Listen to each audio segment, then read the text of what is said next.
If you throw several stones into a river, you can step across on them. This is a stepping stone crossing. But when heavy rain causes the river to rise, the stones can be washed away by the current. Then you think of placing a log across the river, and thus you invent the single log bridge. However, when your stout good brother walks onto the bridge, it can easily tip and send him into the water. So, being clever, you bring multiple logs, place them side by side, and lay a layer of planks on top. Thus, you invent the wooden plank bridge. But when more people cross the bridge, the wooden bridge risks bending and breaking, so you add multiple stone pillars beneath it as piers. In this way, the bridge can stand firmly in the river. However, such a wooden bridge is only suitable for waters where ships do not pass. Once boats appear on the river, the narrow piers obstruct navigation.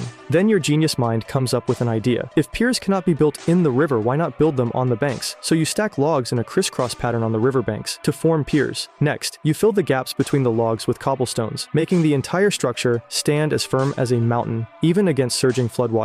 Afterward, you place multiple logs with one end resting on the piers and secure them with huge stones. But the logs are scattered and may spread outward, causing the bridge to shake. Yet, this is no challenge for a genius like you. You think of inserting two horizontal wooden strips above and below the logs. Then you drill holes at both ends of the strips and drive prepared wooden wedges into them. Moreover, after becoming damp, the wedges expand, making the connections even tighter. However, the bridge is still too short to reach the opposite bank, so you continue extending it by laying more timbers and securing them with giant stones. When the structures from both banks come close enough, you place logs across the middle, joining the two sides together. To protect the piers on both banks from wind and rain, you build bridge pavilions above them. In addition, you lay wooden planks and railings on the bridge to make passage easier. Congratulations, you have invented the Bori Bridge. Because its bridge body resembles two people stretching out their arms, it is also called the Stretch Arm Bridge. Resting across the Yarlung River,